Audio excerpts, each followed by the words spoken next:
maju. Satu. Oke.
Baik, selamat datang kepada Bapak Ibu peserta training guru super hari ini.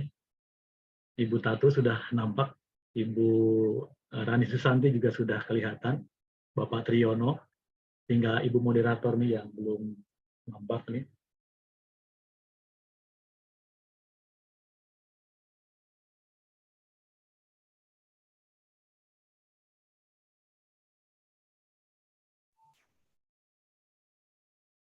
Selamat datang Ibu moderator, Ibu Diani. Selamat datang Pak Dani. Punten Mohon maaf, telat. Terus sampai rumah. Ini saya matanya di kiri kanan ini, dua laptop. Sudah ditunggu presentaris ini. Nanti Ibu langsung saya jadikan host ya. Kendali semua sepenuhnya ada di Ibu. Masya Jadi, Allah. jadi untuk nanti yang presentasi segala macam, Ibu yang atur ya Bu ya. Siap.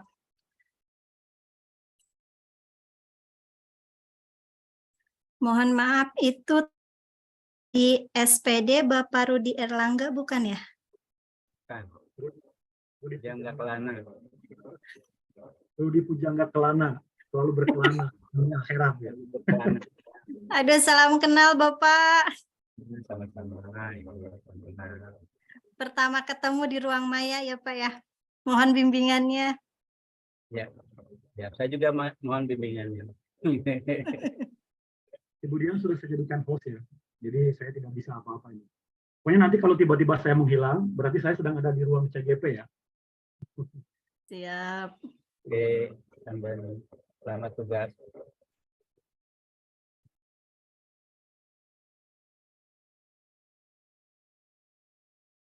Kemudian nanti seperti biasa saja kalau sekiranya sudah maksimal jam 4, dimulai saja. Atau kalau sudah cukup banyak yang hadir ya, Oke. nanti dimulai saja. Kita sepakati saja ya Pak, jam 15.45 kita mulai. Ya, silakan. Ya, silakan. Pak Dani. Ya. Minggu depan sepertinya saya tidak bisa mendampingi. Minggu depan, oh, nggak apa-apa. Iya, ada tugas dari BPKSDM SD. Binanya BKPSDM. Iya, 1 minggu, Pak. Tenang, masih ada Bu Rani Susanti yang akan mendampingi.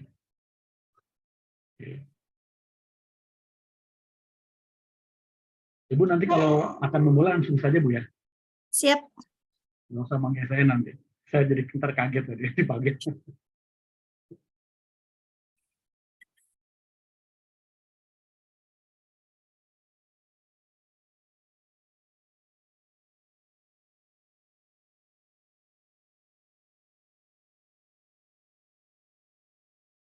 Bapak Rudi mohon bimbingannya ya. Ini terkait sastra ya Pak ya?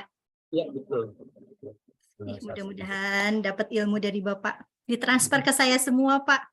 Sama belajar. Saya juga masih belajar. Suara saya terdengar ya?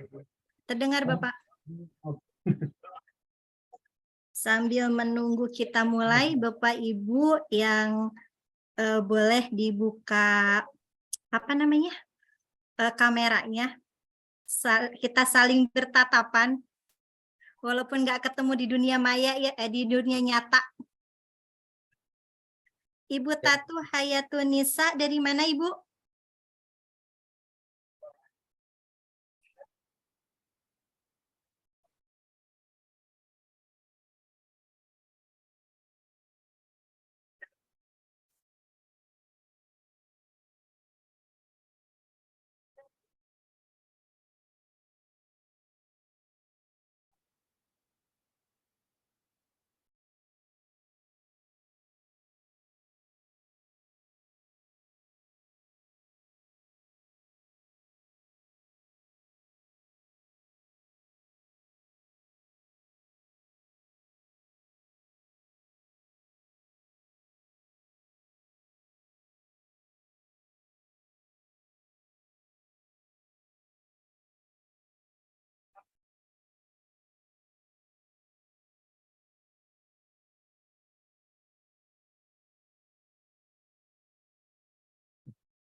Kita mulai saja ya Pak ya. Sudah jam 15.48. Bismillahirrahmanirrahim. Assalamualaikum warahmatullahi wabarakatuh. Waalaikumsalam warahmatullahi wabarakatuh. Puji dan syukur kita panjatkan kehadirat Allah Subhanahu wa Ta'ala. Di tengah segala aktivitas kita diberikan rezeki dan kesempatan-kesempatan baik untuk terus meningkatkan diri dan berproduktivitas. Sholawat dan salam senantiasa dilimpahkan kepada baginda alam Nabi besar Muhammad SAW. Yang saya hormati narasumber kita sore hari ini yang keren luar biasa, Bapak Rudi Pujangga SPD selaku narasumber. Saya ucapkan terima kasih kepada seluruh peserta yang hadir di ruang Zoom. Selamat datang di training pertemuan ke-7. Saya Dian Ning Listiarini sebagai moderator sore hari ini akan memandu acara selama 2 jam ke depan. Agar mendapat keberkahan dan ilmu yang bermanfaat, kita awali acara ini dengan membaca basmalah secara bersama-sama. Bismillahirrahmanirrahim. Beberapa hal yang harus kita ingat. Yang pertama, jangan ragu untuk bertanya. Kami sangat senang jika Bapak mengajukan pertanyaan melalui kolom chat atau secara raise hand. Yang kedua, jangan takut untuk berbagi pengalaman, karena setiap peserta memiliki pengalaman yang berbeda dalam menyusun karya inovatif, dan kita semua dapat belajar satu dengan yang lainnya. Yang ketiga, mari kita bersikap terbuka dan saling menghormati satu sama lain. Kita semua di sini hadir untuk belajar dan berkembang bersama. Karya inovatif dalam bidang sastra atau fiksi merupakan upaya para guru untuk menciptakan metode pembelajaran yang menarik, kreatif, dan inovatif dalam pengajaran sastra atau fiksi kepada peserta didik. Melalui karya inovatif inilah guru dapat membantu meningkatkan minat dan pemahaman peserta didik terhadap karya sastra dan membantu mengembangkan keterampilan berpikir kritis dan kreativitas. Untuk itu, ini kita akan membahas karya inovatif bidang sastra dan teknik menulis serta publikasi karya fiksi. Telah hadir bersama kita narasumber yang hebat luar biasa, seorang penulis, blogger, YouTuber, juga pegiat seni dan budaya, Bapak Rudi Pujangga SPD. Selamat sore Bapak. Sore. Salam kenal dari kita semua. Akan menyampaikan materi selama 60 menit, dilanjutkan dengan sesi tanya jawab. Kita lanjut saja. Siapkan semangat dan fokus terbaik kita semua. Kita sambut dengan hangat Bapak Rudi Pujangga SPD, disilahkan. Assalamualaikum warahmatullahi wabarakatuh. Waalaikumsalam warahmatullahi wabarakatuh. Yang digunakan yang penilik kabupaten. Yang ini backup yang Rudi SPD, backup saya karena biasanya suka lari nih laptopnya, jadi menggunakan handphone. Jadi saya menggunakan untuk materinya nanti di laptop. Alhamdulillah pada hari ini kita bisa bersilaturahmi, berkumpul bersama walaupun di dunia maya, namun tidak mengurangi kehikmatan ya, karena pertemuan ini jarang sekali terjadi, ya, kecuali memang ada acara-acara Zoom seperti ini. Jadi tidak ada acara yang tiba-tiba gitu ya, karena memang harus direncanakan, dan alhamdulillah PIPP sudah memfasilitasi kegiatan ini sehingga kita bisa berkumpul, bisa bersilaturahmi dan berbagi. Saya hanya ingin ngobrol saja lah tentang karya sastra, karena kita semua sudah punya pengalaman, betul kata pembawa acara tadi, Budianing Listiarini, salam kenal dengan saya yang selalu berkelana. Dan alhamdulillah Kang Dhani sudah beberapa hari yang lalu menghubungi saya untuk saling berbagi di acara ini. Dan alhamdulillah memang saya dengan Kang Dhani itu di PPP udah lama ya. Bahkan sebelum Kang Dhani saya sudah di PPP dulu sebetulnya dengan Bu Nina. Jadi setelah saya beberapa bulan, Kang Dhani baru bergabung. Cuman kemudian kita punya kegiatan masing-masing ya, sehingga jarang bertemu gitu. Terakhir bertemu dengan Kang Dhani, saya mengadakan acara untuk pembuatan media pembelajaran untuk guru-guru. Dan alhamdulillah memang hobi saya mengedit video gitu. Jadi ya bertemulah dengan Kang Dhani, kemudian kita berbagi ilmu dengan para guru di Kecamatan Bumpin. Nah alhamdulillah hari ini Kang Dhani memberikan kesempatan saya buat ngobrol-ngobrol. Awalnya saya juga guru ya. Jadi waktu saya di PPP itu masih guru, kemudian ya naik dikit lah ya untuk mencoba dunia yang lain. Kemudian hijrah ke penilik. Penilik itu mungkin belum banyak yang tahu. Penilik itu pengawasnya pendidikan PNF. Jadi kalau di SD, SMP itu namanya pengawas. Kalau di PNF, PAUD, TK, PKBM, kursus itu namanya penilik ya gitu. Jadi mengawasi kegiatan pendidikan non formal gitu. Kegiatan sehari-hari di kantor sekarang, kalau biasanya di sekolah sekarang di kantor, jadi lebih banyak konsentrasi di kegiatan luar ya. Makanya saya kadang-kadang kalau iseng itu ya mengerjakan beberapa yang ada kaitannya dengan tadi edit video, membuat konten gitu ya, coret-coret ya. Alhamdulillah sih kalau di blog sudah mungkin sebelum yang lain ngeblog ya, dari guru-guru saya sudah di blog duluan gitu. Dan di PPP ada blog khusus PPP, udah saya buatkan blognya, tapi kayaknya kurang aktif karena adminnya saya sendiri, jadi susah kalau dipegang oleh sendiri. Seharusnya adminnya itu memang sama-sama. Blog itu satu sarana untuk mengembangkan kita publikasi secara pribadi masalah tulis menulis gitu ya. Nah untuk bicara masalah fiksi, dunia fiksi ini memang dunia yang unik ya. Artinya kita bisa melakukan sesuatu berdasarkan imajinasi kita. Nah, jadi saya nanti mungkin agak membandingkan antara karya fiksi dengan karya ilmiah. Terus mengapa guru harus menulis karya fiksi?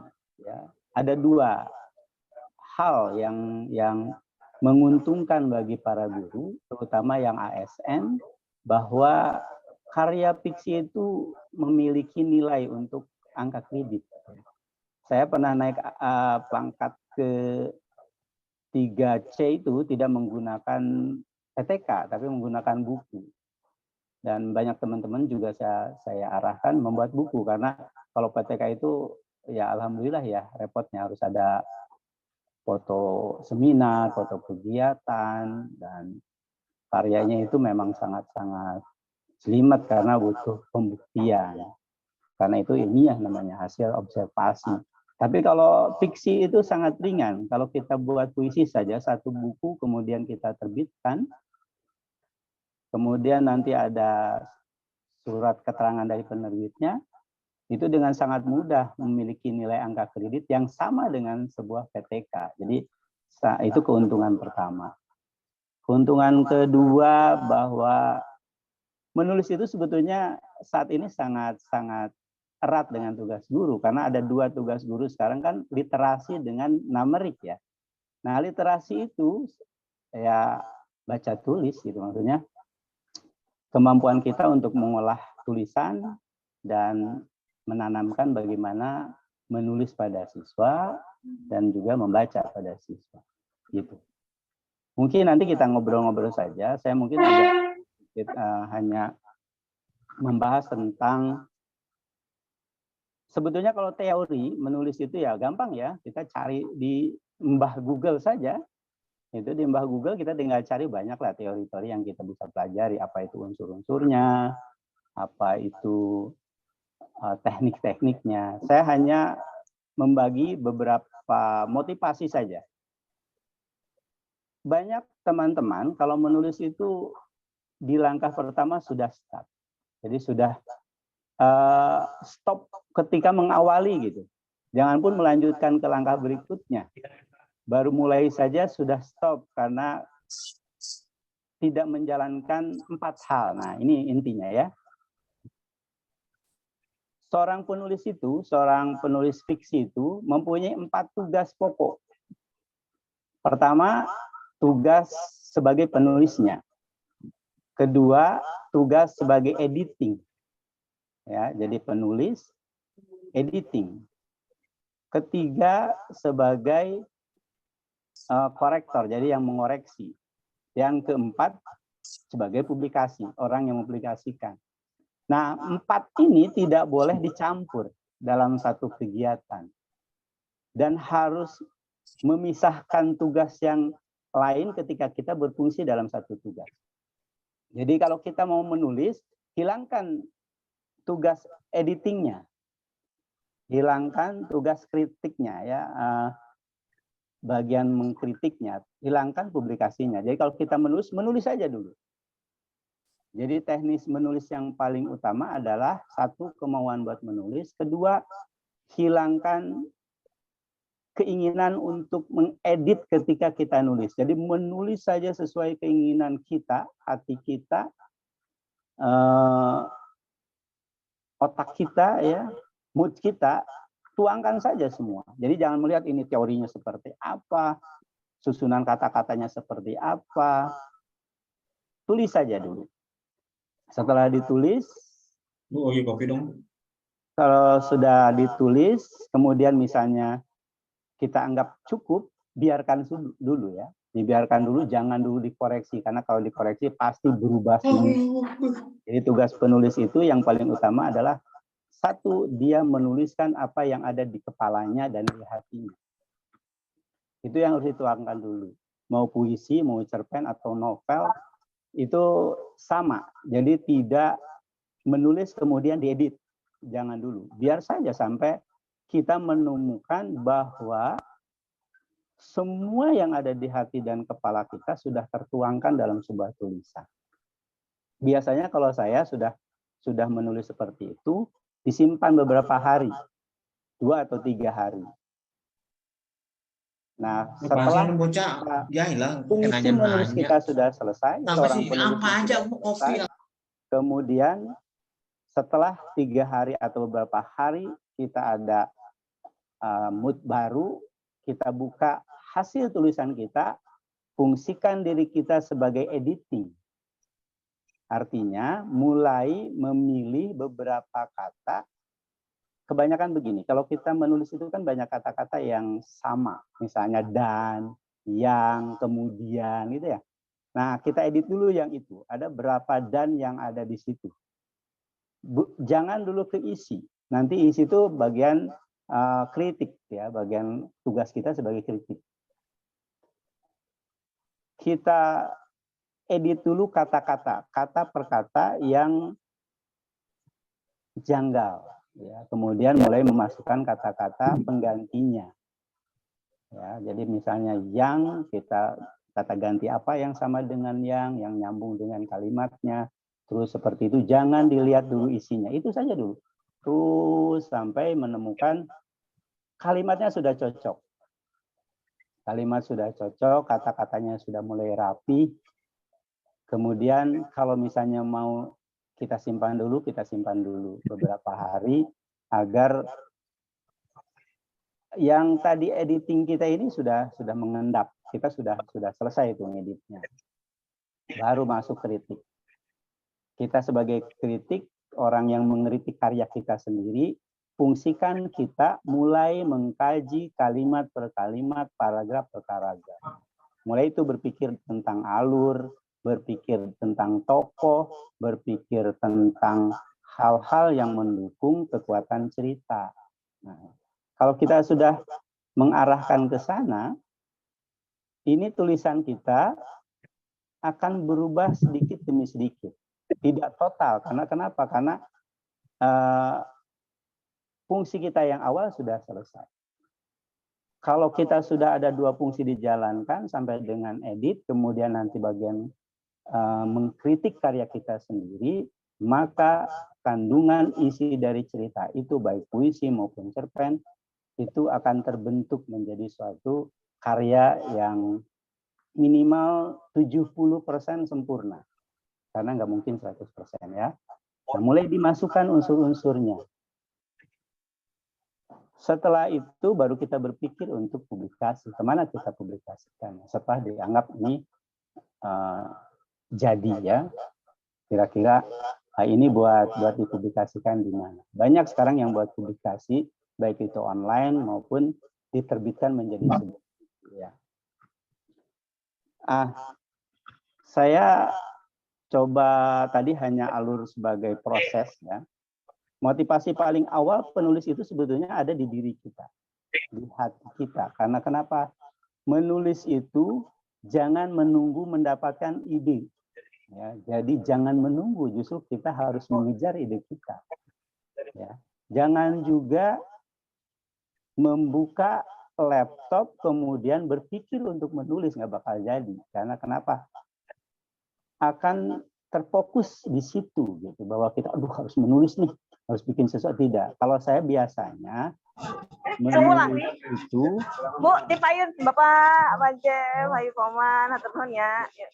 Oke, kalau saya biasanya menulis itu di kertas kecil dulu untuk membuat skema, kemudian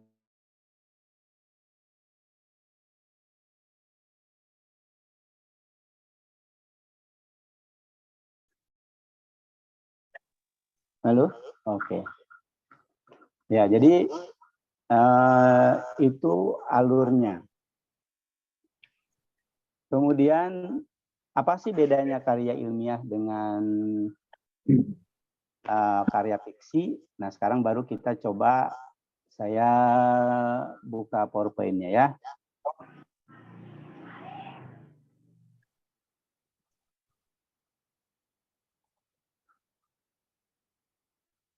Oke.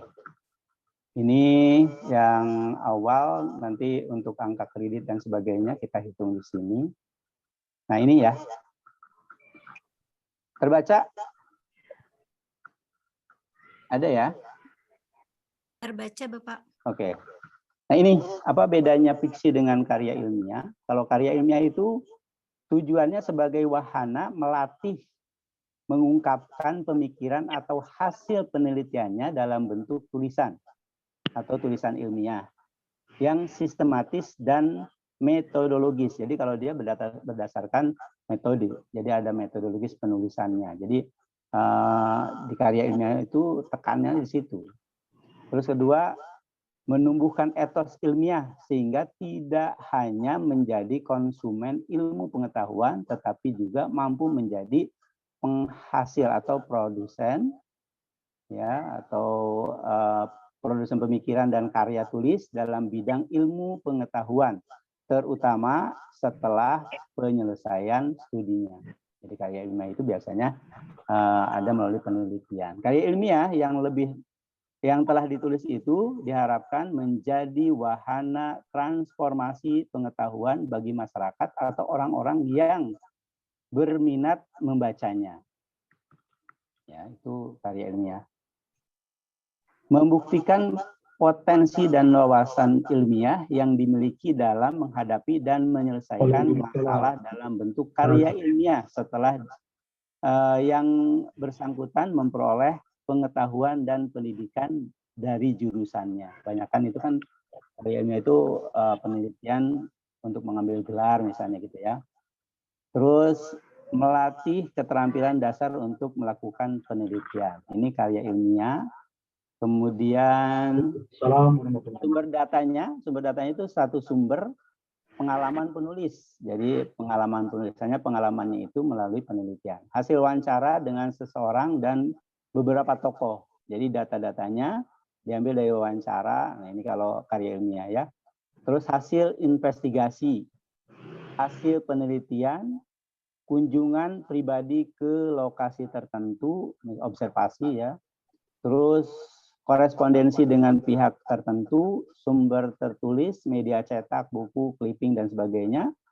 perpustakaan, pustaka pribadi, surat-surat, foto catatan, perjalanan, catatan kegiatan. Nah, pertanggungjawabannya, kalau karya ilmiah itu harus mampu membuktikan kebenaran hasil penelitiannya. Jadi harus dibuktikan kebenarannya, harus objektif, tidak bisa mengarang, tidak boleh mengada-ada. Terus apa bedanya dengan fiksi? Gitu ya. Kalau fiksi itu tujuannya sebagai wahana melatih, mengungkapkan pemikiran atau hasil imajinasinya dalam bentuk tulisan narasi yang bersifat. Assalamualaikum warahmatullahi wabarakatuh. Jadi kalau fiksi itu penekanannya kepada imajinasi dan khayalan. Jadi tidak berdasarkan penelitian atau objek yang diteliti atau pengetahuan yang dikaji secara ilmiah. Kalau fiksi itu imajinasi dan khayalan. Menghasilkan karya naratif yang isinya tidak mengarah pada kebenaran sejarah. Karena nanti kalau sejarah ada lagi. Jadi kalau fiksi, ini kita bicara masalah fiksi, itu titiknya adalah di khayalan atau menciptakan sesuatu. Menawarkan model kehidupan yang ideal bagi pengarang dan meneguhkan sosoknya sebagai karya seni yang berunsur estetik dominan. Jadi yang lebih dominan adalah estetiknya, keindahannya.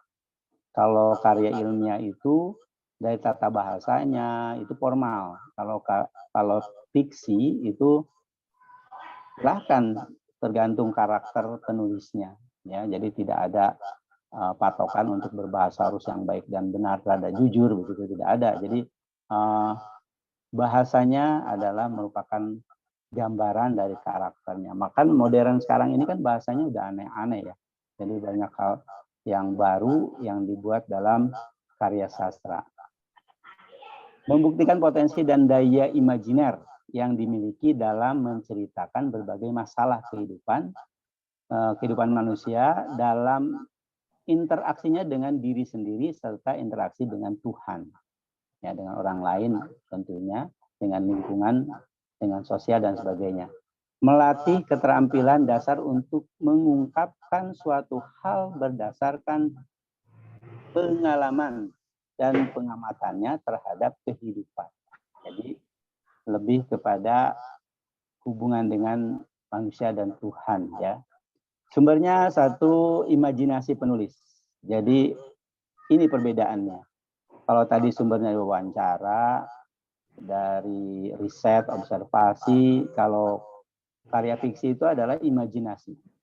Dua, hasil wawancara atau dialog. Hasil wawancara ini bukan yang formal ya, artinya kita ngobrol dengan seseorang, terminal, atau di pasar, atau dimanapun. Nah itu nanti menjadi sesuatu yang kita urai sebagai untayan baik itu puisi maupun cerpen. Hasil pengamatan terhadap kehidupan. Nah, ini biasanya menangkap sesuatu dengan imajinasi kita gitu ya. Seorang penulis itu peka terhadap keadaan sekitarnya. Ya, jadi kalau dia sudah punya jiwa menulis, melihat apapun menjadi sumber dia untuk mengembangkan idenya. Ya, bahkan segala situasi dalam keadaan sedih, bahagia misalnya, berduka, itu timbul imajinasi dia. 4, hasil kontemplasi yang dilakukan oleh manusia tentang kehidupan yang dijalaninya. Jadi gabungan dari semua perjalanan hidupnya kemudian menjadi satu rangkuman cerita. Hasil rekaan atau cerita khayalan. Nah ini kelebihan dari fiksi itu, boleh mereka reka sesuatu, menciptakan, bahkan bisa menciptakan dunia.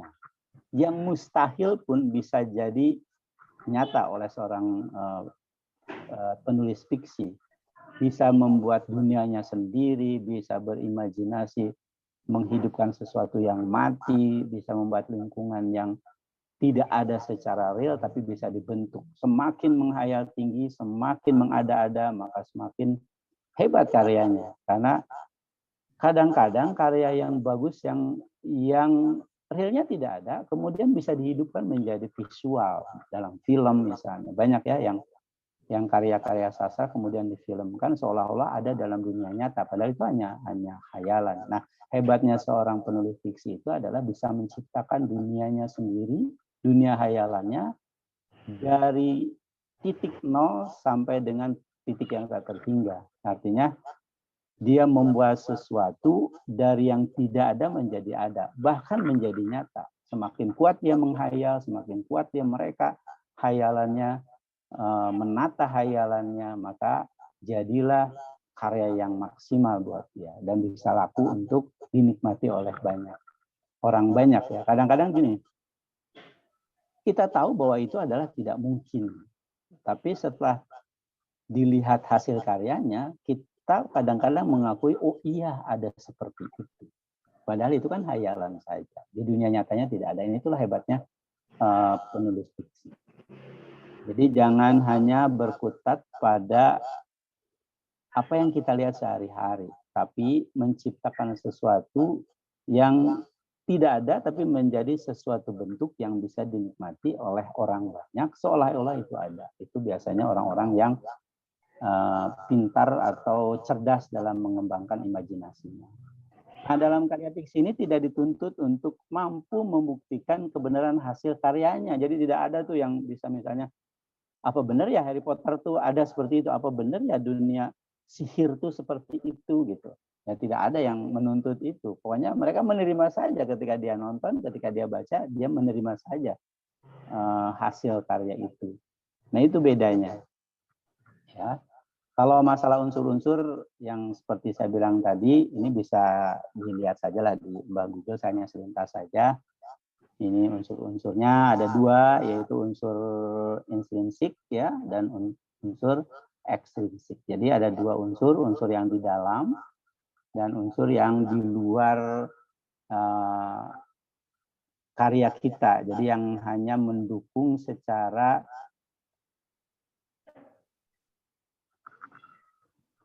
kekuatan hasil karya kita. Jadi ada yang tadi intrinsiknya, terus kemudian nilai-nilainya ini harus dilihat, ada beberapa nilai yang harus kita pelajari. Nah ini ekstrinsik itu ada 3 latar belakang masyarakatnya. Jadi kalau kita misalnya di unsur intrinsiknya temanya sudah, tokoh atau penokohan sudah, alur sudah, semua. Nah, kemudian kita sebagai penulis kadang-kadang memasukkan apa yang dirasakan oleh dirinya atau apa yang ada di dalam dirinya. Misalnya ideologi dia, ideologi negara. Dia berada di Indonesia, dia masukkan ideologi itu. Menulis tentang di Turki misalnya, dia memasukkan ideologinya. Itu yang dari luar dimasukkan. Kemudian ini latar belakang pengarang sendiri, kadang-kadang mempengaruhi dan banyak mempengaruhi karyanya. Jadi latar belakang dia sebagai apa? Ya, kalau petualang seperti Golagong misalnya ya, Golagong itu kan Harry-nya itu petualang. Nah, jadilah Balada Siroy misalnya, yang kemana-mana gitu ya, yang berkeliling dunia, merangkai cerita hari-harinya dengan bertualang. Itu lahirnya karya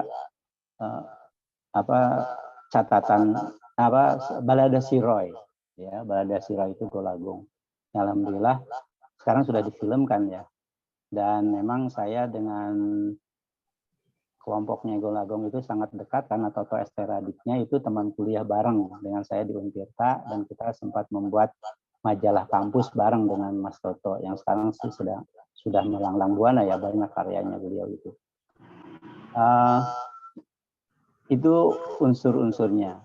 Kemudian nilainya, nah, di dalamnya itu bisa kita masukkan nilai-nilai agama, moral, sosial, dan sebagainya. Ini teori ya.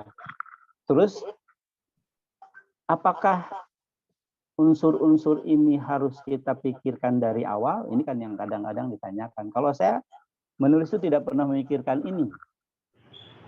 Jadi tidak pernah memikirkan, saya harus memasukkan intrinsiknya ini, saya harus ekstrinsiknya ini, tidak. Seorang penulis tidak usah berpikir itu. Seorang penulis itu menulis saja tugasnya. Masalah ada unsur-unsur itu adalah biasanya pembacanya nanti, atau para kritikus yang akan mengkritiknya gitu. Kalau kita menulis saja tidak harus memikirkan itu. Karena kalau kita belum menulis saja sudah berpikir, aduh unsur intinya apa yang dimasukkan, oh bagaimana nih alurnya, aduh bagaimana nanti konfliknya di mana, kemudian penyelesaian seperti apa, tidak ke sana. Jadi kalau ingin menulis, silahkan tuangkan apa yang ada di imajinasi kita, tuangkan segera, nanti fungsinya adalah ketika kita menjadi posisi kritikus, mulai dimasukkan nilai-nilainya, walaupun kita tidak harus memikirkan ini unsur apa, gitu ya. Menulis itu adalah kegiatan imajinasi, menuangkan imajinasi kita ke dalam sebuah tulisan. Jadi sudah tidak harus berpikir lagi hal yang tadi, masalah temanya, masalah apapun yang tadi masuk ke nilai-nilai dan sebagainya, ke unsur-unsurnya itu tidak usah dipikirkan ketika kita ingin menulis gitu ya. Kalau ingin tulisannya selesai, tapi kalau kita dari awal memikirkan itu dulu agak repot. Terus mengapa ini disampaikan? Supaya kita paham bahwa dalam karya sastra itu ada yang namanya alur loh gitu. Alur itu apa gitu ya. Ada penokohan loh, apa itu penokohan. Ada sudut pandang, apa itu sudut pandang. Tapi itu akan terlihat apabila karyanya sudah selesai. Bukan direka ketika kita ingin menulis. Jadi tidak ingin menulis, dari awal mereka reka. Ini banyak yang kadang-kadang bertanya, apakah dalam menulis sastra itu diawali dengan tema atau judul? Gitu ya. Bedanya dengan karya ilmiah, biasanya kalau saya nulis karya ilmiah atau siapapun biasanya mengajukan judul dulu kan. Jadi judul dulu yang diajukan. Ketika itu baru dikembangkan. Jadi ada masalah, kemudian masalah itu menjadi rumusan masalahnya, kemudian jadikan judul. Baru dicari solusinya. Ada penyakitnya dulu, kemudian nanti dicarikan obatnya. Nah, judulnya sudah diajukan biasanya. Mau skripsi atau apapun, atau PTK biasanya pemilihan judulnya lebih dulu. Tapi di fiksi tidak ada. Tidak ada aturan harus judul dulu. Kadang-kadang sudah selesai baru nyari judul. Judulnya apa ya? Jadi intinya menulis saja sampai selesai dulu. Nanti hal yang lain kita pikirkan setelah berbentuk sebuah tulisan. Jadi tidak ada batasan misalnya, saya harus tema ini nih. Gitu. Yang laku nih temanya tema ini nih, saya harus menulis ini, tidak bisa. Kalau seorang penulis fiksi itu tidak bisa mengikuti seperti itu. Jadi tema yang dia gali adalah apa yang dia lihat, apa yang dia rasakan, apa yang ingin dia sampaikan. Yang perlu diingat bahwa menulis itu cara kita menyampaikan gagasan, mengkritik menyampaikan gagasan, mengoreksi keadaan dengan bentuk yang disamarkan. Jadi tidak gamblang, tidak menyebutkan nama misalnya. Namanya diganti dengan nama yang lain ya. Nah, hebatnya seorang penulis itu bisa bersembunyi sekeras apapun dia kritikannya melalui tulisannya. Walaupun dia membentur orang dengan keras, tapi cara penulis itu yang paling lembut karena dia tidak menyebutkan orangnya, tidak menyebutkan tempatnya, tidak menyebutkan situasinya, konfliknya, tapi dia reka semua, walaupun sebetulnya kenyataannya ada. Biasanya banyak yang seperti itu. Kumpulan cerpen saya pertama itu sangat keras karena di dalamnya memprotes tentang uang bos awal ya, hingga judulnya pun agak keras itu. Jangan menjadi guru nak, padahal saya guru. Gitu. Jadi orang juga mempertanyakan kenapa kok judulnya itu ya. Kalau judul itu kan harus membuat orang menarik. Gitu. Jadi saya tidak mendagangkan jadi guru, tapi isi di dalamnya ya tidak membuat orang tersinggung, tapi orang menyimpulkan bahwa oh iya ada ya yang kayak seperti itu, karena itu yang saya lihat langsung gitu kejadiannya. Diungkapkan menjadi sebuah cerita. Gitu. Nah mungkin itu uraiannya. Kalau kita lihat tadi dari awal bahwa selain untuk karya kita pribadi, karya inovasi bentuk sastra ini itu di peraturan bersama Menteri Pendidikan Nasional dan Kepala Badan Kepegawaian Negara tahun 2010 ya. Itu masuk ke dalam karya inovatif yang poin 2 menemukan atau karya seni ya, membuat karya seni. Itu sastra. Nilainya 4 ini. Saya pernah buat 2, ini nilai 8. Jadi kalau misalnya kita mau naik pangkat, tapi terakhir kayaknya ini sekarang peraturan ini ya, karena untuk ke depan tidak ada dupak. Jadi, tapi bisa nggak karya ilmiah dijual juga untuk naik pangkat? Nah ini di undang-undang yang terbaru. Peraturan Menpan RB, Permen RB nomor 1 tahun 2023 ini masih ada. Bahkan nilainya lebih besar. Kalau di sini nilainya itu 4, ya karya ini 4, jadi 28. Di undang-undang yang baru, ini yang jurnal dan buku itu 20 nilainya. Jadi bahkan harganya mahal sekali nih karya ilmiah ini ya. Karya sastra dan sebagainya. Ini kalau buku untuk karya tulisnya, membuat karya tulis dalam bentuk buku, nilainya 8. Kalau kemarin 4. Kalau hanya naskah saja, nilainya 4. Ini kalau di majalah, ini dalam buku. Kalau naskah itu biasanya di majalahnya. Di sini membuat karya tulis, ya. Nah, memang di yang undang-undang baru ini tidak ada disebutkan karya seni.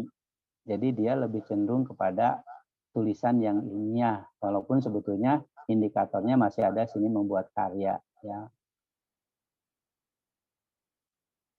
Nilainya 20, ini yang jurnal dengan buku itu ada 12 apabila dipublikasikan ya di internasional, jadi di majalah internasional atau jurnal internasional. Kalau nasional itu 12,5.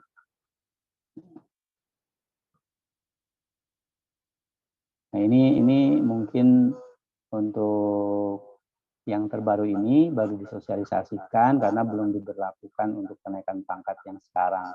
Nah, untuk tahun yang sekarang masih ini berlaku. Untuk menulis itu nilainya 4. Ya, ini bisa digunakan untuk kenaikan pangkat, tidak ada angka kreditnya. Tapi itu bukan tujuan yang utama karena tujuan kita adalah bagaimana mengembangkan literasi di sekolah ya, dan mengembangkan literasi untuk diri sendiri gitu. Karena kalau orientasi kita hanya untuk kenaikan pangkat, maka tidak akan berkembang ya untuk bersastranya atau menulis sastranya itu tidak akan berkembang. Itu mungkin penjelasannya, dan nanti kita kembangkan dengan tanya jawab ya.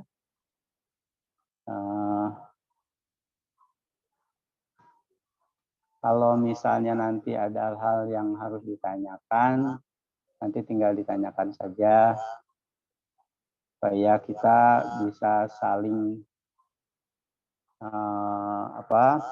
berdiskusi kira-kira bagaimana untuk mengembangkan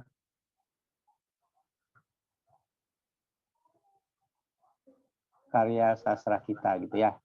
Jadi nanti kita lengkapi dengan berdiskusi supaya bisa saling sharing pengalaman ya. Saya tidak menjelaskan tentang latar belakang saja, takutnya nanti tidak enak, pokoknya nanti diskusi sajalah. Saya hanya sebagai aktivis saja untuk menulis dan hobi ya, maksudnya suka menulis dari sejak SMP, kemudian saya kembangkan, alhamdulillah sudah beberapa karya lah gitu yang bisa dibanggakan oleh diri sendiri minimal gitu. Bahkan ada 2 karya saya, yang pertama dan yang kedua itu dibawa ke Prancis dalam pameran buku. Ya, kebetulan dari Indonesia itu ada 3.000 penulis Indonesia yang karyanya diseleksi kemudian dibawa dipamerkan di Perancis. Alhamdulillah 2 karya saya kebawa ke sana gitu. Ya, jadi karya itu memang ya hasil pemikiran. Jadi alhamdulillah ketika diseleksi masuk di antara 3.000 karya sastra yang ada di Indonesia. Itu dua-duanya kumpulan cerpen ya.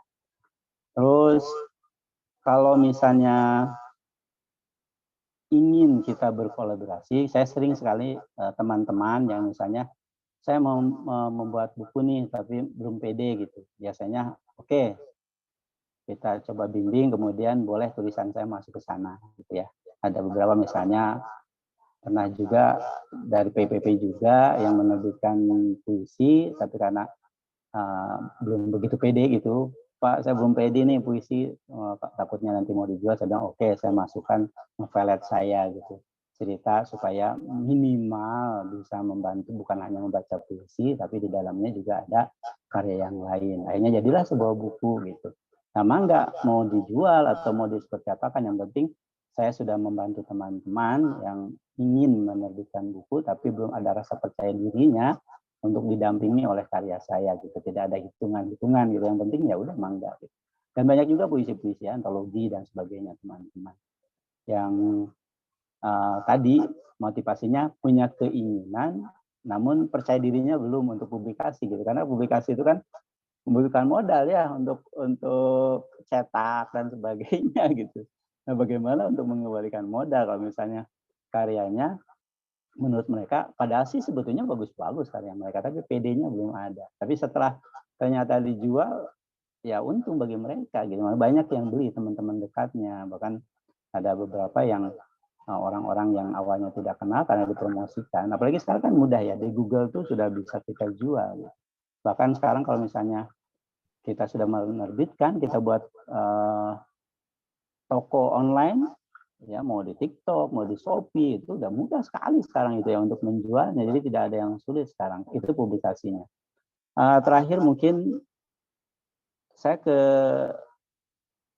publikasi ya. Tadi selain blog, ya blog itu gratis ya kalau mau, yang gratisnya ada dari Google. Karya-karya kita masukkan ke satu. Kita sekalian uji banyak kan yang suka gitu. Nah, ada juga yang memang bisa dikontak itu Pinjo. Pinjo itu aplikasi yang bisa kita download di Play Store. Nah, ada karya saya di sana, meretas jalan kebahagiaan. Itu kontraknya untuk 3 tahun.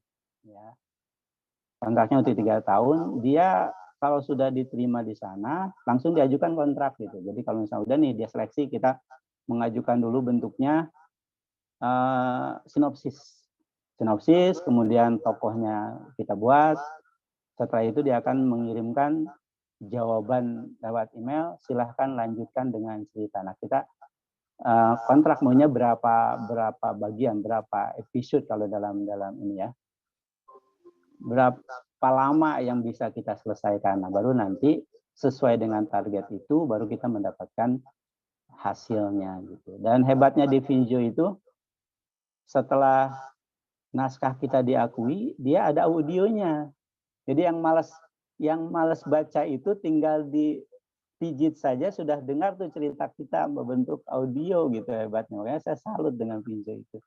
Dan mudah-mudahan teman-teman coba melirik hal-hal seperti itu. Untuk uji aja, untuk uji karya kita ini lolos nggak di seleksi seperti itu. Karena kalau hanya di kalangan kita dan teman-teman mungkin mereka tidak objektif. Oh ini bagus, ternyata juga mereka menyembunyikan karena ingin menghormati kita gitu ya. Tapi kalau seperti itu kan itu sudah skupnya dia udah nasional bahkan internasional, yang bacanya juga banyak dari luar. Nah itu bisa kita tempuh publikasi seperti itu. Selain kalau kemarin Om Jai itu sama tuh, nulis di Kompasiana saya bareng dengan Om Jai itu ya. Cerpen saya banyak di sana, terus humor banyak di sana. Ini juga karya ilmiah ada beberapa lah, artikel-artikel ilmiah. Cuman saya orangnya kan jenuhan, jadi ketika pindah kemana-mana gitu, akhirnya saya lupa untuk melihat. Tapi kemarin saya pas Om Jai ngomong tentang dapat berapa dari situ, saya lihat iklannya sudah banyak gitu. Iklannya sudah banyak, tapi ya biarlah itu hiburan buat kita aja. Saya nggak nyari itu ya. Yang penting karya kita memang banyak yang nonton. Saya lihat tuh banyak yang baca gitu. cerpen saya banyak di kompasiana.com. Bareng dulu sama Om Jai. Kalau Om Jai itu kan dia ke artikel banyakannya, kalau saya ke sastranya. Dan publikasi ini penting buat kita karena untuk menguji kemampuan kita, apakah hasil karya kita ini bisa dinikmati oleh orang banyak, itu saja. Mungkin itu saja ya paparannya, nanti kita tanya jawab saja. Terima kasih, mohon maaf apabila terlalu cepat ya, karena 60 menit itu untuk merangkum agak-agak susah juga ya, tapi nanti dikembangkan dengan diskusi saja. Terima kasih. Wassalamualaikum warahmatullahi wabarakatuh. Waalaikumsalam warahmatullahi wabarakatuh. Terima kasih Bapak Rudi Pujangga SPD yang telah memberikan materi yang luar biasa kepada kita semua. Selanjutnya kita lanjut ke sesi tanya jawab ataupun sesi diskusi. Di sini boleh mengajukan pertanyaan, boleh juga menyampaikan pengalaman atau kita bertukar pikiran untuk membangun imajinasi kita. Karena jujur Pak, menurut saya membangun imajinasi itu sangat sulit, ya.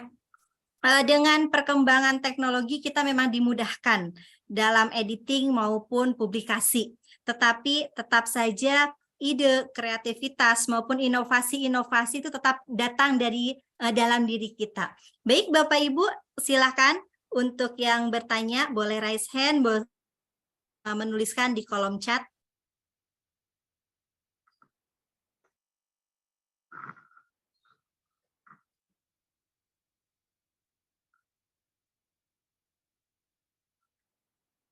Sambil menunggu pertanyaan, di sini saya punya pertanyaan Bapak. Sebenarnya buat saya itu menulis tidak semudah membalikan telapak tangan ya, terutama untuk memulai. Apakah ada trik atau saran agar kita bisa memulai menulis itu? Dan kadang kan imajinasi banyak ya Pak, pengen ini, pengen itu, tapi sulit untuk menuangkan dalam sebuah tulisan, apalagi saat memulai. Oke. Ya, tadi sudah saya paparkan ya. Jadi yang namanya menulis itu memang yang membuat kita berhenti di tengah jalan atau bingung memulainya karena fungsi yang lain, yang editing masuk di situ, yang kritikus masuk di situ. Kemudian mulai berpikir-pikir tentang tema lah, tentang judul lah gitu ya. Jadi bagaimana sih memulainya? Sudah aja ada kertas atau ada laptop, tulis saja apa yang ada di diri kita. Semakin banyak semakin bagus. Tulis saja mau dia. Kadang-kadang saya gini, memulai menulis misalnya ketika kalau saya biasa gini, kalau ada desakan dalam pikiran saya tidak langsung menghadapi laptop, tidak langsung menghadapi kertas. Saya endapkan dulu semua di otak saya. Kadang-kadang tidur juga nggak bisa gitu. Karena ingin langsung dituangkan gitu. Tapi saya coba endapkan saja dulu semua gitu, diendapkan dalam kepala agar ketika nulis itu semua mengalir gitu. Jangan sampai kita berhenti ketika kita menulis. Biasanya begitu. Setelah saya rasa nih semakin kencang, tidur juga sudah susah, makan juga kadang-kadang sudah nggak selera karena udah desakan ini udah naik ke kepala, baru saya buka kertas atau saya buka laptop. Di situ kadang-kadang sudah lupa tuh makan, sudah lupa waktu lah gitu ya. Kadang-kadang sholat saja dikasih tahu, Pak udah waktunya sholat gitu. Karena kenapa? Saking asiknya menuangkan imajinasi kita. Dan ingat, jangan dimunculkan peran sebagai editing. Penulis saja, nulis saja. Mau nggak nyambung kata-katanya, kan nanti ada peran ke editingnya. Tulis saja, apa udah jangan dibaca ulang, udah aja nulis. Semaunya kita nulis. Semuanya kita nulis biar sampai mau berapa lembar pun sampai habis kering apa yang di kepala kita. Simpan. Gitu. Jadi untuk memulainya adalah tulis saja. Udah nggak usah pikir dua kali, nggak usah mikir ini temanya apa, judulnya apa, ceritanya nggak usah. Tulis saja. Mau itu puisi, mau itu cerpen, mau apapun. Fiksi itu tadi modal utamanya adalah imajinasi. Imajinasi kita ini banyak, memang sangat-sangat banyak. Dan semakin banyak berarti semakin kaya kita, semakin bagus karya kita. Kadang-kadang saya buat satu cerita gitu, udah selesai, ternyata bisa 2 cerita gitu. Dari apa yang kita buat ini. Jadi ada, ini bisa beda nih, konfliknya beda, ini beda. Akhirnya bisa 2 cerita. Nah, Di situ fungsi editingnya, fungsi kritikusnya dimunculkan ketika semua tulisan sudah selesai. Jadi tidak menutup kemungkinan dari satu karya yang kita tuangkan itu ternyata potensinya bisa dibuat 2 cerita atau 3 cerita gitu ya. Jadi modal utamanya adalah kemauan dan siap menuangkan apa yang ada di kepala kita. Karena modal utamanya adalah imajinasi kita. Setiap manusia punya imajinasi.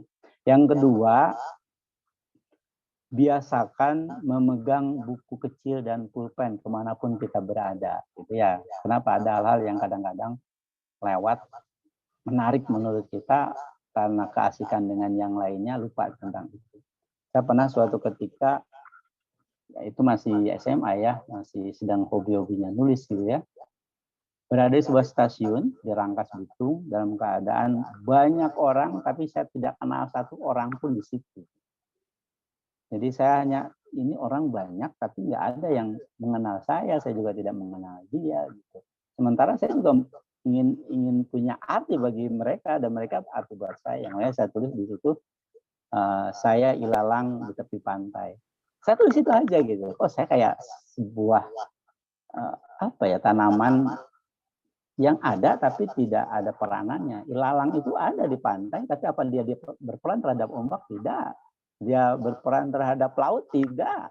Tentang terbitnya matahari, tenggelamnya matahari, asinnya air laut, indahnya pasir, dia tidak berperan. Dia hanya berdiri saja di situ. Hidup, kemudian matinya juga orang sekitarnya tidak ada. Nah, saya buat itu. Dan setelah sekian lama, itu hanya menulis itu, ilalang di tepi pantai. Tapi setelah, loh, saya pernah nulis ini. Ingat lagi oh iya, jadilah sebuah puisi. Dan alhamdulillah dimuat di media cetak gitu ya, di koran. Itu contoh. Jadi kadang-kadang memang ada imajinasi yang mengalir saat itu kita tuangkan, ada juga yang lewat, kemudian kita tidak sempat nulis saat itu, kita endapkan dan kita buat catatan kecil di buku. Jadi kalau saya harus bawa itu. Gitu. Oke, itu aja tuh jawabannya. Mudah-mudahan bermanfaat. Terima kasih Bapak atas jawabannya. Ayo Bapak Ibu yang lain ada yang mau ditanyakan?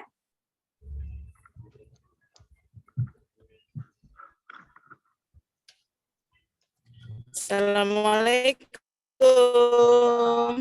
Waalaikumsalam Ibu. Ini kenal saya nih. Ya, Pak Rudi. Ya. Apa kabarnya? Alhamdulillah sehat Bu Nini. Ya, apa? Udah. Alhamdulillah Pak, terima kasih banyak nih ilmunya tadi. Ya, saya baru menyimak, jadi ya nanti mungkin yang terawal lewat, saya ulang lagi nanti lewat YouTube. Ya memang yang tekad yang kuat gitu ya kalau untuk menulis itu. Tapi tadi kan Bapak katanya kalau lagi ada ide terus dibiarkan mengendap. Kalau saya masih mengendap terus ini gimana jadinya gitu. Jadi sama Bu. Jadi selalu beralasan di balik alasan di balik kesibukan tugas, PR apa segala macam. Jadi ya mudah-mudahan lah insyaallah ilmunya hari ini bisa kita terapkan kembali. Yo, makasih. Bu Nining. Ya, tadi ya ada orang yang sengaja mengendapkan, ada yang memang mengendap, gitu. Jadi diendapkan dengan mengendap. Kalau mengendap biasanya lewat, artinya tidak digali lagi. Gitu. Kalau mengendapkan itu kan dipikirkan, ditanam, kemudian kita pikirkan, kita ramu dalam kepala kita, kemudian jadi imajinasi. Ada juga yang ingin menulis, idenya sudah ada. Kemudian itu tadi, ada saja alasan, mau nulis, sibuk nih PR, mau ulangan, anak, gitu kan kadang-kadang itu. Makanya harus ada kesempatan kita di suatu waktu untuk diluangkan. Dan Ibu sekarang udah canggih, Bu. Kalau kita malas nulis tinggal direkam jadi tulisan gitu ya. Jadi sekarang udah tinggal ngomong jadilah tulisan gitu. Kalau misalnya kita mau rekam dulu nanti kita tulis juga boleh. Ada juga yang voice menjadi teks gitu ya. Ada kan sekarang aplikasi voice menjadi teks, tinggal kita rekam. Saya punya ide ini dibacakan aja bisa jadi teks. Teman saya merekomendasikan hanya itu. Tapi kalau ChatGPT jangan dipakai buat nulis. Kalau untuk sastra ChatGPT urusannya Pak Dhani lah untuk untuk blog dan karya yang lain. Kalau karya sastra menggunakan itu, maka tidak menjadi karya sastra karena bukan karya dia ya. Gitu. Kalau ChatGPT itu buat, mungkin kalau saya digunakan buat konten, ya konten YouTube itu sangat canggih ya. Banyak sekali penonton yang suka gitu, yang penting kita meramunya. Tapi kalau untuk sastra, bikin puisi atau cerpen, jangan sekali-kali bertanya ke ChatGPT. Silakan. Terima kasih Bu Nining. Ya, ada lagi Bapak Ibu yang lain? Atau ada yang mau berbagi tentang menulis karya sastra?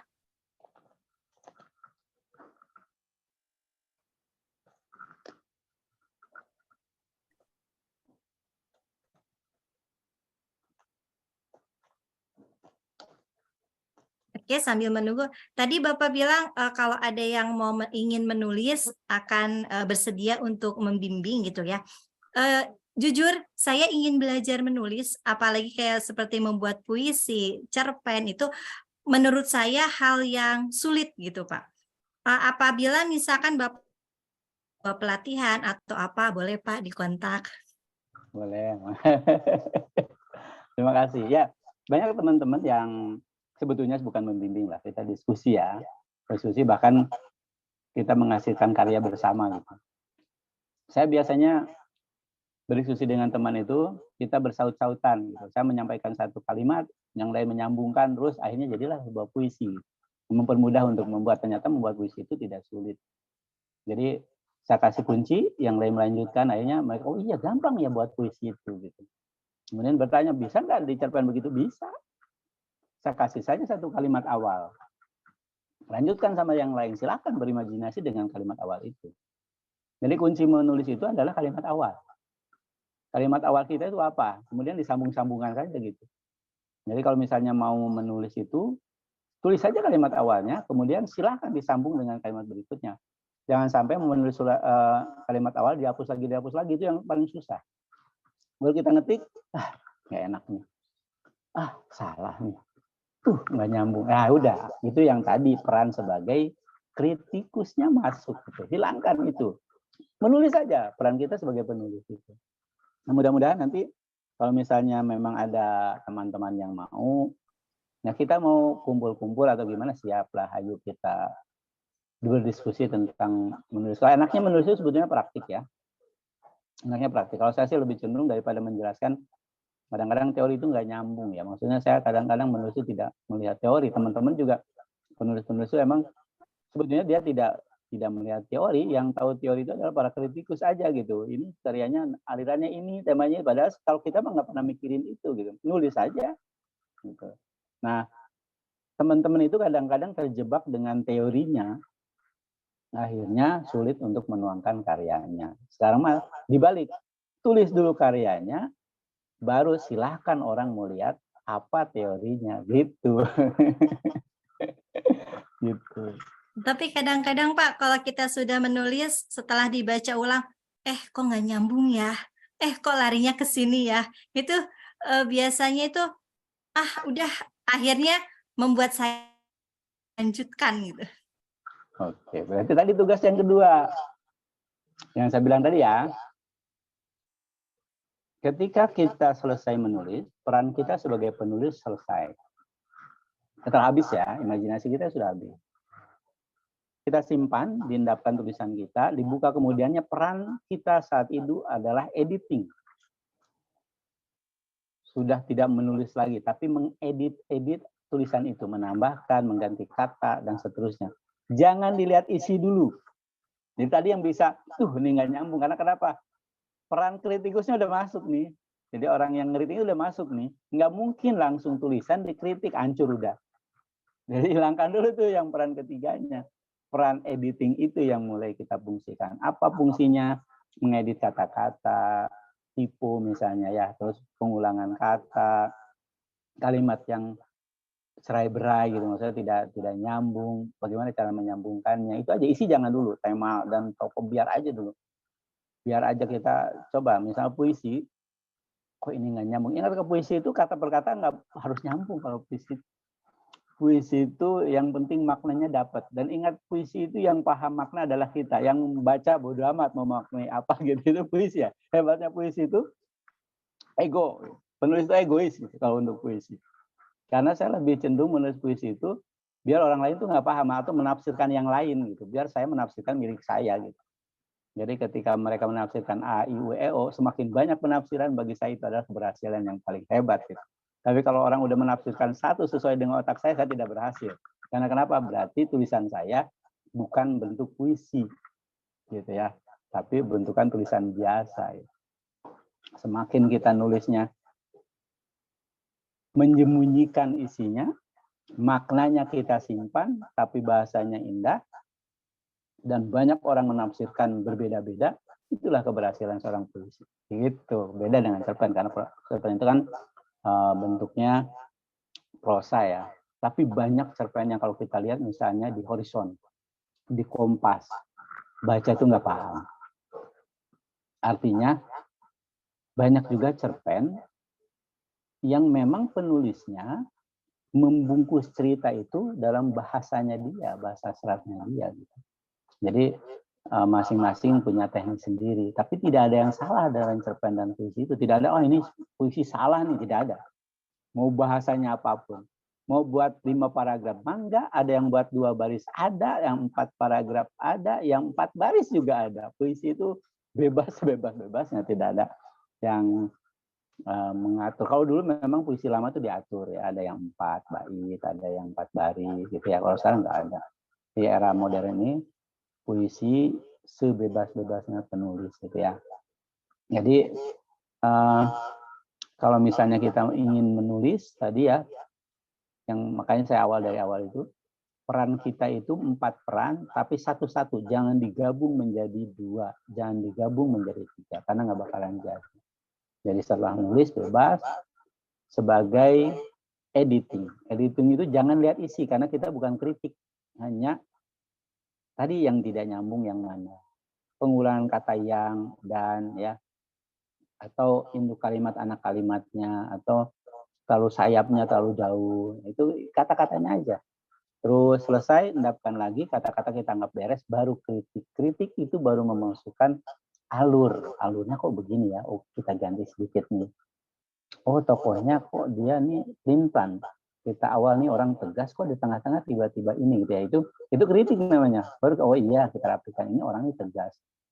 Nah, kita bungkus tegas itu biasanya orang tegas itu seperti apa? Apakah dia memang dasarnya orang disiplin misalnya, atau dia memang seorang yang pemikir sehingga segala sesuatu harus masuk logis gitu, logika dia. Hingga kalau A itu harus A, B harus, nah itu tokoh itu harus tetap. Nah ini baru kita masukkan di kritik. Peran kita sebagai kritikus. Maka kalau itu 2 tahap selesai, 3 tahap selesai dengan mulus, jadi tulisan yang bagus. Gitu. Yang digabung, saya juga nggak pernah jadi kalau hari itu dikoreksi, hari itu dikritik lagi habis. Walaupun udah dapat 16 halaman, pasti sisa 1 kata pertama. Gitu.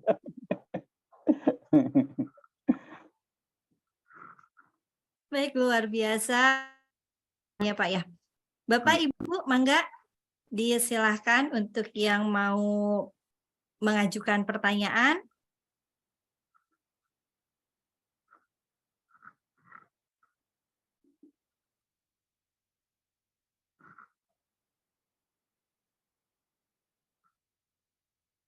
Kayaknya udah pada paham tentang sastra ya, jadi nggak pada bertanya.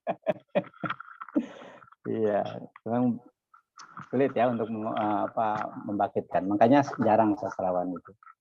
Dari sekian seniman, pemain film banyak, pemain sinetron banyak, penulis sinetron banyak, tapi seorang sastrawan tuh bisa terhitung oleh jari pada masanya.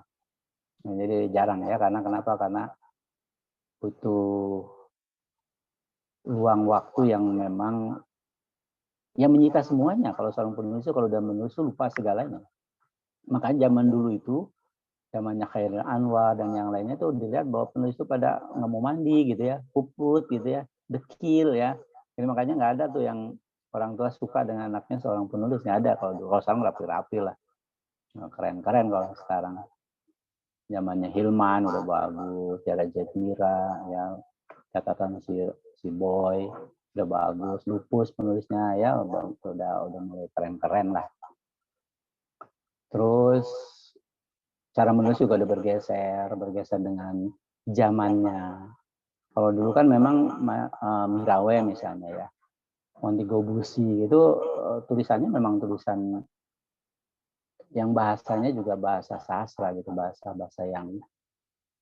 yang mereka tata betul. Kalau sekarang nggak ada tatanan bahasa di sastra itu, karya-karya sastra itu sudah sangat berkembang, sangat modern lah, memasukkan unsur-unsur zamannya. Jadi zamannya berkembang dulu misalnya Kampus Biru ya seperti itu. Zaman berkembang lagi catatan si Boy, lain lagi Lupus dan seterusnya lah. Jadi karya-karya itu berkembang sesuai dengan zamannya. Jadi sejarah di zamannya. Mungkin yang sekarang nih, yang baru dibuat filmnya, walaupun karyanya sudah lama, itu Barada Siroy ya. Itu baru dibuat sekarang. Padahal karyanya itu udah lama di Hey ya, di majalah itu udah sangat lama bareng dengan Lupus. Ya, cuman bedanya dia lebih ke petualangan, tapi mulai difilmkan baru tahun-tahun ini. Baik, Bapak, Ibu, ada yang mau ditanyakan lagi?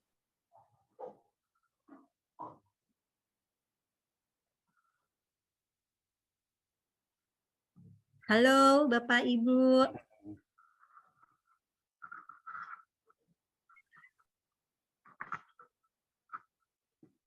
Kalau untuk sastra, pertemuannya lagi kapan? Besok, hari Senin, Bapak. Hari Senin ya? Hari Senin. Mungkin hari Senin sudah ke materi teknik penulisan ya, maksudnya udah praktik penugasan kayaknya. Jamnya sama? Sama.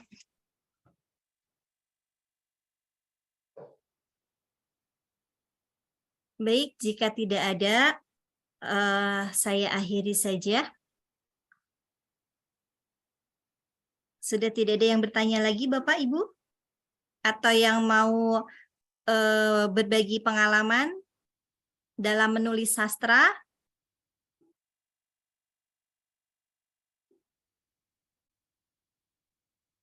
Baik, jika tidak ada, kita akhiri saja sesi pertemuan hari ini. Dapat saya simpulkan bahwa menulis merupakan kegiatan menuangkan imajinasi kita ke dalam sebuah tulisan. Modal utama seorang penulis adalah yang pertama, kemudian menulis sesuai dengan apa yang kita inginkan. Jangan ragu untuk menuangkan ide dan kreativitas di atas tulisan. Terima kasih Bapak Rudi Pujangga yang telah memberikan ilmu yang luar biasa kepada kita semua. Terima kasih kepada seluruh peserta yang berpartisipasi di sore hari ini.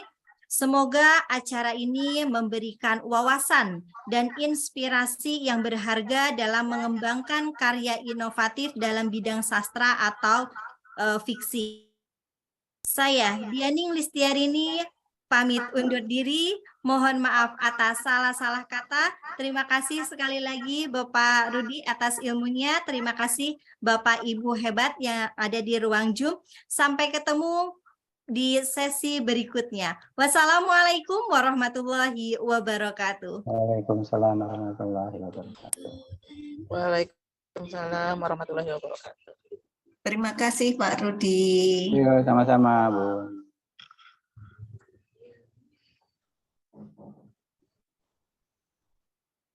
Bapak mohon maaf, boleh minta nomor kontaknya?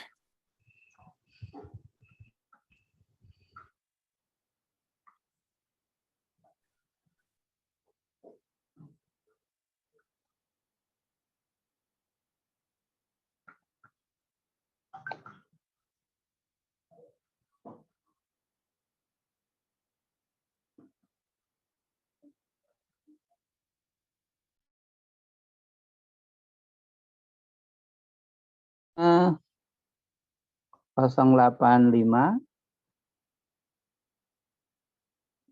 778 702 066. Baik, terima kasih Bapak. Nanti kalau saya WA atau Japri mohon dibalas. Siap, siap, siap. Oke, Salam pamit kenal ya. sekali lagi Bapak Rudi. Ya, sama-sama. Pamit ya. Assalamualaikum warahmatullahi Iya. wabarakatuh. Waalaikumsalam warahmatullahi wabarakatuh. Selamat Bu semuanya.